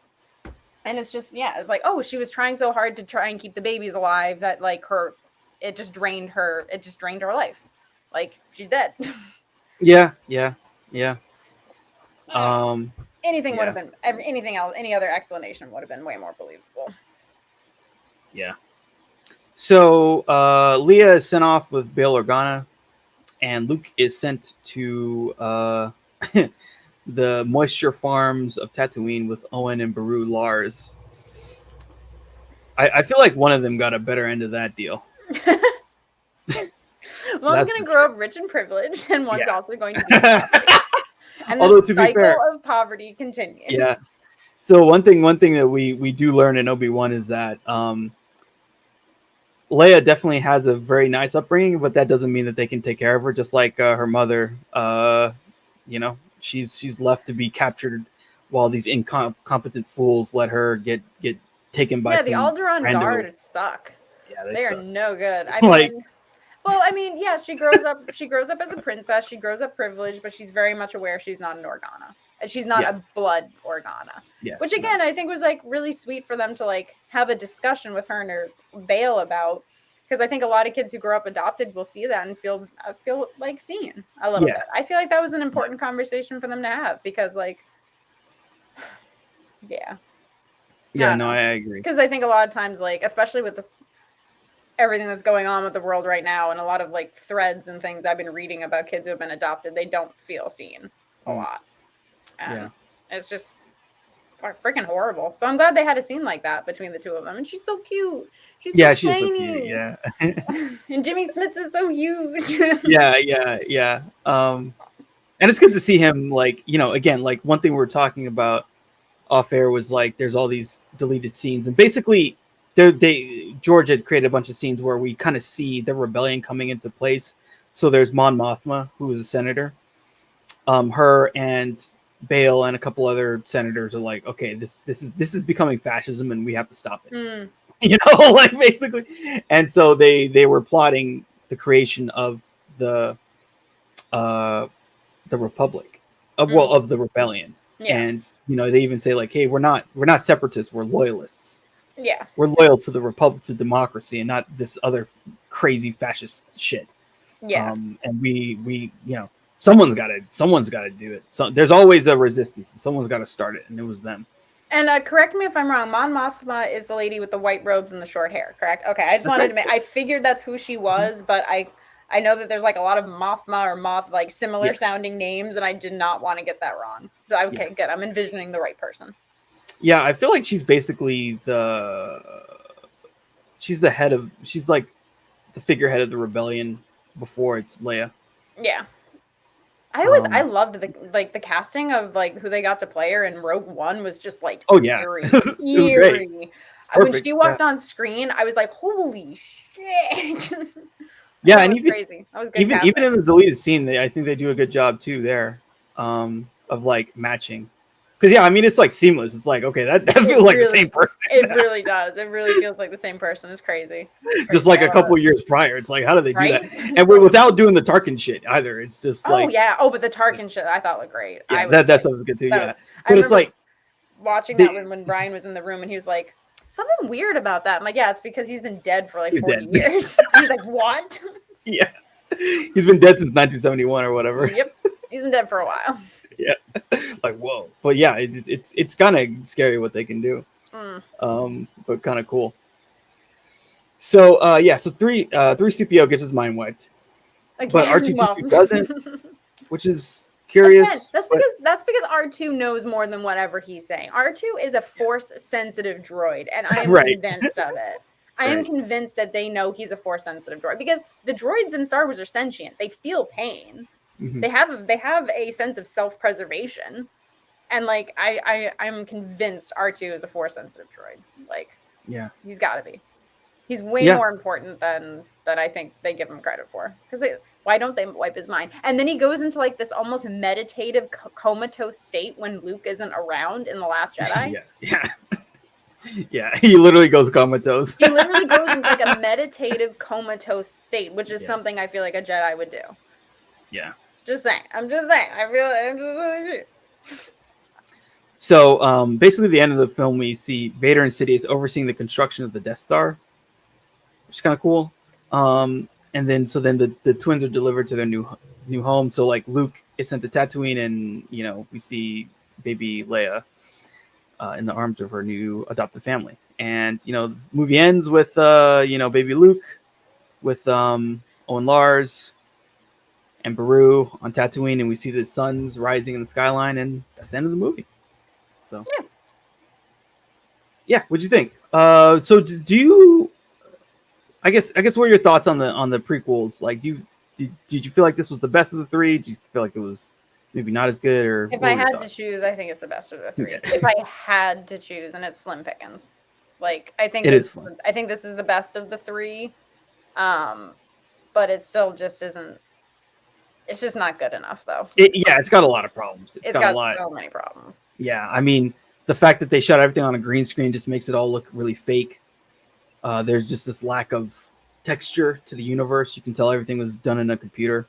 Everything's too smooth, and it's just ugly. It's just ugly. Yeah. That also really hurt the acting. Like the acting kind of went downhill because they're all in a green room, and it's like, okay, yeah, you see that little tennis ball, that's Grievous, okay, or whatever.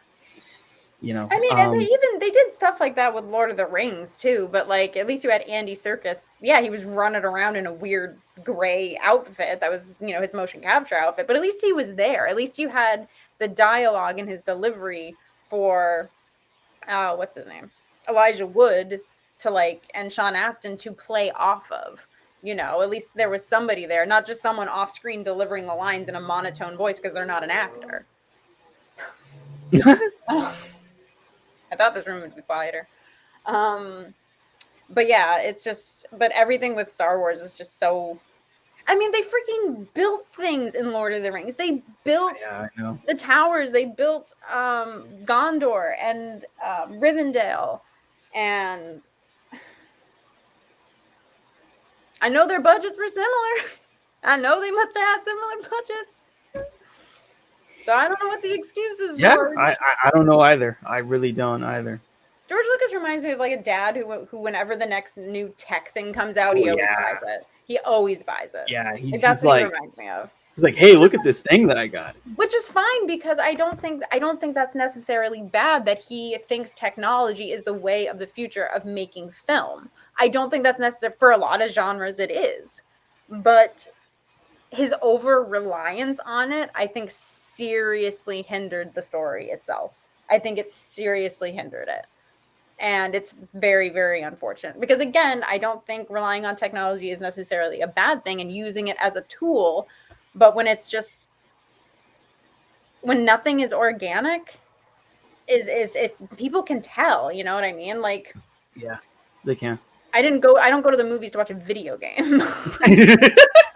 And I will say it does look better than video games even now or at the time. Yeah, I will say but it lacks that quality that makes it feel real. Mm-hmm. And we can tell, it's just that's the thing that the original trilogy had is like they did a great mix of like using different effects, but still making everything look and feel real to us. And he just got away from that. And I really feel like after there was that blowback from the Phantom Menace, he was like, well, I'm just going to do what I want to do. And I want to just create everything in a computer because we can do that with ILM. I mean, I felt like it was kind of detrimental to the film, but hey, he created Star Wars. I didn't. So that's true. Yeah, the Anakin storyline is very interesting because, like, is this guy really redeemable? I mean, after everything with Kenobi, I just feel like he's not. Even though I get chills thinking about him, you know, like saving Luke and having that moment of like, because by the time Return of the Jedi starts, he's already kind of, he's thinking about it. He's thinking about it. After his confrontation with Luke in Empire Strikes Back, he's definitely thinking about it. 100%, because like in that conversation, he says like, the Emperor has foreseen that you can defeat him, and we need to defeat him, and we need to rule the galaxy. I mean, again, he's always obsessed with, you know, being a fascist or whatever. But at the end of the day, like he does have he loves Luke, and he's like I really feel like it's like the one last connection he has to that life and the stuff with Padme. Like that's what it is. Yeah. That's what he represents, and that is the thing that lures him out of the dark side, is that relationship with his son, and also, you know, inevitably with Padme too. Yeah, it's a really, because like he does a lot of bad stuff. I mean, again, when we talk about Rogue One and we see him killing people like mercilessly. Well, the thing is, I think we all, like, even though we never really saw Vader prior to A New Hope, I think we all had to assume he was going around not doing great things. But it's different when you assume and then when you actually see him, killing an entire, like, town just to draw Obi-Wan out. Like, he's willing to kill anybody. And then setting Obi-Wan on fire, which, granted, that's how Obi-Wan left him on Mustafar. Yes. So he's just like, yeah, how do you like it, bitch? Yeah, how do you like it? That hurt? Burn. Yeah, this is all over my body. You like that? Yeah. But yeah. I mean, I like to think everyone's redeemable in some way, but then there's just some things that you can't come back from. I know, yeah, because that's another thing that Star Wars, we're never really having to confront. Like, again, we'll talk about it with Kylo Ren. These mass murderers, like, oh, conveniently they die. Like, we never have the... No, they get to redeem themselves, and they get to do this, and they get to do that. They get to do one nice thing and then die peacefully. Like, no, I'm sorry, that's bullshit. I know. And I can't include Vader in that group or whatever, because it's just like, well, Kylo Ren saved her from that one fucking character who absolutely meant nothing. What was his name? Kylo Ren's first boss. Oh, yeah, I know. Oh God, what was his name? It was voiced by Andy Serkis. Snoke. Like, he saved her from Snoke. I'm like, that was just a power move. It was. That was literally a power move, and she was there. She could help him. And he tries manipulating her into joining the dark side. I'm like, that's not a cool person. It's like, no. And then he's like, oh, well, he fights the Knights of Ren and then saves her at the end. I'm like, okay, so it's like, this is my problem with confession and Catholicism. You get to do a lot of bad shit and then confess and everything's fine. And it's fine, yeah. You're absolved. The priest just absolves you and takes all responsibility to do 10 Hail Marys and 5 Our Fathers. It's like, you get to do 15 prayers and then you're done. Cool, I can do that in an hour. It's like, no, that removes the responsibility from the bad things somebody has done. And that's my problem with that. So no, Kylo Ren does not get a clean slate. He freaking sucks. And he can poop his pants for the rest of his life. Yeah. Adam Driver is a great actor. I'm not criticizing Adam Driver. I'm criticizing this dumb character that he has. Yeah, but I mean, he goes around killing people. He like he carries around the ashes of his victims in his little hovel. You know, his little insole. And he's like, oh yeah, and Darth Vader's my idol. It's like he's the guy who would have. Did you want nothing? Well, he's the guy who would have the Punisher tattoo and know nothing about the Punisher, which I feel like is a theme that we keep revisiting. Yeah. Like, that's what the Vader helmet is to Kylo Ren. Mm-hmm. It's the Punisher tattoo. It's the Punisher that I literally saw a truck driving with a Confederate flag decal right next to a Punisher decal. It's kind of sad because like the Punisher would kill that guy basically. It's like, no, you don't get to take our cool anti-heroes who hate your guts and then rebrand them into fascists. What you want into fascism, because that's not what it is. You don't get to do that. I'm putting my foot down right now. Ain't happening anymore, bro. But it's just like, that's who Kylo Ren is. He idolizes these images without knowing anything about what they actually mean. And it's just... No. But yeah, he's Kylo's an idiot. But we'll get to talk about him. That'll be fun. Oh, we're gonna talk about Kylo Ren. Oh yeah. I'm and I hate my dad. Yeah, my daddy wasn't there. My mommy, she was too busy saving the world, But so I'm gonna again, kill people. That is the Jedi not learning from their mistakes. He takes Ben when he is a child from his parents, and Leia's just fine with it. I shouldn't have sent him off to study with Luke. I should have been a mom. Yeah, you should have been a mom. You shouldn't have sent your problem child away and just pretend like everything's gonna be fine. Ugh. Sorry. I'm so... Yeah, that'll be fun when we talk about The Last Jedi. This is just a preview, guys. I'm sorry I'm getting so heated about it. Oh, yeah, this will be fun when we talk about The Last Jedi. So, I think that kind of wraps up our thoughts on the prequels. Sorry. So chronologically, the next film we would talk about would be Solo, a Star Wars story. Alrighty, that one I'm definitely gonna have to rewatch because I always forget everything about Solo. I don't know why. I remember certain things, but it's like a clean slate. I just don't retain anything from the film, unfortunately. I think the film is quite forgettable. And the other problem too is like it dives into a bunch of stuff that is within the universe. Like Darth Maul is in that movie. And it's like, what? Which is fine because like when you look at the other, the other stuff, like they bring him back. They say that he didn't die and then he gets robot legs and all that stuff. But I don't know. It's kind of far removed from the stuff that we really care about in Star Wars. Because it's like it's so in this innocuous, weird point, and it's about a character who, like basically a year before that movie came out, we saw him die. Yeah, I don't think fans were ready for that. I think fans were still angry because his death is freaking pointless. And it's just so unkind and disrespectful to the character. And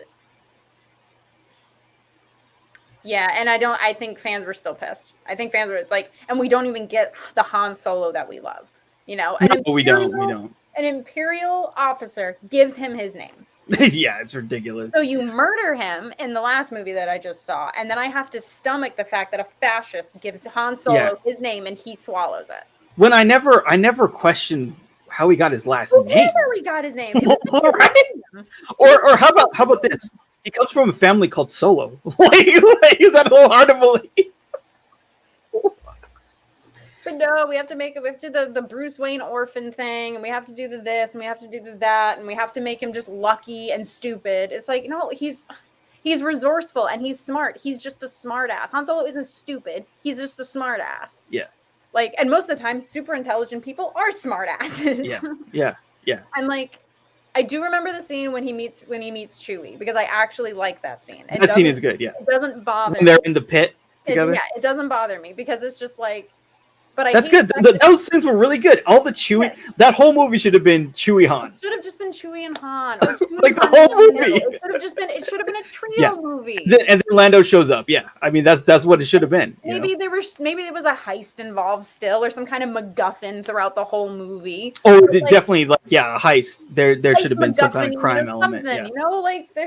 But. Maybe they're trying to steal something from the Empire. They just bungle it a little bit, but they're fun, and we like that trio. So like we just go along for the ride. Like, I already knew everything. Yeah, exactly. I think that'll still always be my biggest complaint about that movie is that I still knew everything. Yeah, it has to give us something that we're like, oh, that really builds on what I want to know about the character. Because that's the thing about Han Solo. Like the mystery is. So much of the fun of it, we don't know really much about him. He's just a dude. He's a pirate. He's he's a scoundrel. He's got some stories. He's probably, and that's the thing. Han Solo does not get his heart broken. He breaks hearts. Exactly. Yeah. He says, "I know" when you say "I love you." He says, "I know" when you say you love him because he knows how great he really is. Yeah. The moment when he's about to die, the woman he loves can finally admit, you know what, Han? Yeah. dude, like, Yeah, you're I it. do Like, love you. You you're got the me. end all be all. You were the alpha, omega, beta. And he's like, I know. Oh, I know. He's about to die. He's about to die, and that's what he And does. he doesn't change who he is, because that is who Han Solo is. He breaks hearts. He doesn't get his heart broken. God damn it. Yeah. Well, all right. So that's what you guys have to look forward to us talking about next is Solo, a Star Wars story. Woo. All right. Well, thanks a lot, everybody. Take care. And may the Force be with you. Live long and prosper.